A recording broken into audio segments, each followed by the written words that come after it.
National forum for social justice మరియు BC political party ఆధ్వర్యంలో ఏర్పాటు చేయడం నిజంగా చాలా గొప్ప విషయం అని తెలియజేస్తున్నాను. ఇది పెద్దలు వగ్లవర్ణం గారు కావచ్చు మరియు ప్రొఫెసర్స్ అద్భుతంగా మన బీసీ సిద్ధాంత భావజాల వ్యాప్తి ద్వారానే మన హక్కులు సాధించుకోవచ్చు అనే ఒక గొప్ప సిద్ధాంతాన్ని తెలంగాణ రాష్ట్రమే కాకుండా దేశం మొత్తం వ్యాప్తి చెందాలని తెలంగాణలోని మేధావులు, కుల సంఘాలు, బీసీ సంఘాలు, ఇంటలెక్చువల్స్, న్యాయవాదులు అందరినీ కలుపుకొని మన సిద్ధాంతాన్ని దేశవ్యాప్తంగా గల్లీ నుంచి ఢిల్లీ దాకా వ్యాప్తి చెందించి మన హక్కులను సాధించుకోవాలనే గొప్ప ఆలోచనలో భాగంగా నిజంగా ముందుకొచ్చి ఇలాంటి కార్యక్రమాలు చేయడం ఒక్కసారి మనం చప్పట్లతో వారిని మనం నిజంగా ముందుకు తీసుకెళ్ళేటట్లు చేయాలని తెలియజేస్తున్నాను. ఈరోజు ముఖ్యంగా ఒకసారి మనకు స్వాతంత్రం వచ్చి 75 సంవత్సరాలు దాటిన బీసీల బతుకులు మారిన అంటే ఒక ప్రశ్నే. ఈరోజు బీసీలు బానిసలుగా ఉన్నారు అంటే అది అక్షర సత్యం.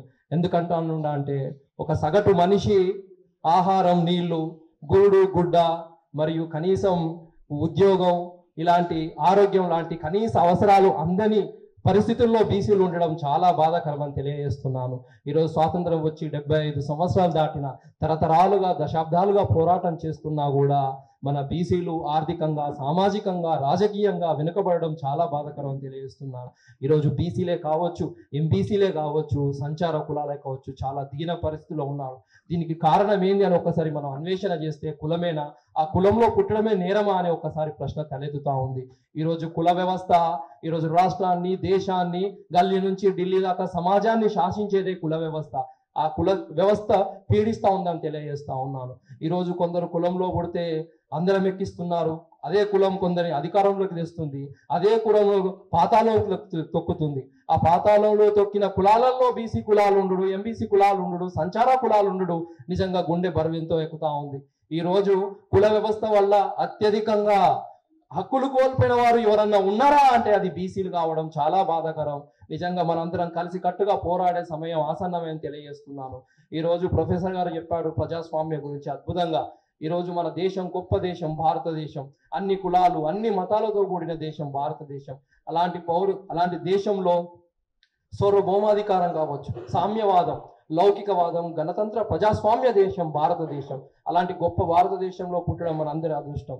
భారతదేశం ప్రజాస్వామ్యం ఏమని చెబుతుంది? ప్రతి పౌరుడికి సమాన వాటా, సమాన అవకాశాలు, సమాన అధికారం, సమాన నిర్ణయాధికారాలు, సమాన భాగస్వామ్యం ఉండాలని కోరుతుంది. మరి అది బీసీలకు జరుగుతుందా అని ఒకసారి ప్రశ్నిస్తా ఉన్నాను.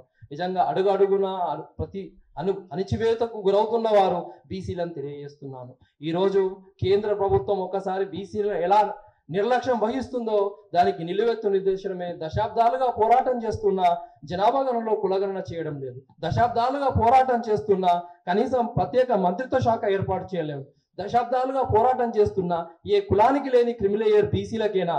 అంతేకాకుండా జనాభా దామాష ప్రకారం మనకు వాటా కావాలంటే ఇవ్వడం లేదు. ఈ రోజు అడుగడుగున కేంద్ర ప్రభుత్వం బీసీలను అణచివేస్తా ఉంది. ఆనాడు మండల కమిషన్ 40 సిఫార్సులో ఒక్క సిఫార్సు కేంద్రంలో 27% రిజర్వేషన్లు ఇవ్వాలని ఆ రోజు మనం పోరాటం చేస్తే అప్పుడు కూడా వ్యతిరేకంగానే తన నిర్ణయాలు తీసుకుంది. ఈరోజు బీజేపీ అనేది మతపరమైన అంశాలతో ముందుకు పోతుందే కానీ ఈరోజు బీసీల పట్ల నిర్లక్ష్యంగా వ్యవహరిస్తుంది. మన హక్కులను మనం కోల్పోతా ఉన్నామని తెలియజేస్తున్నా.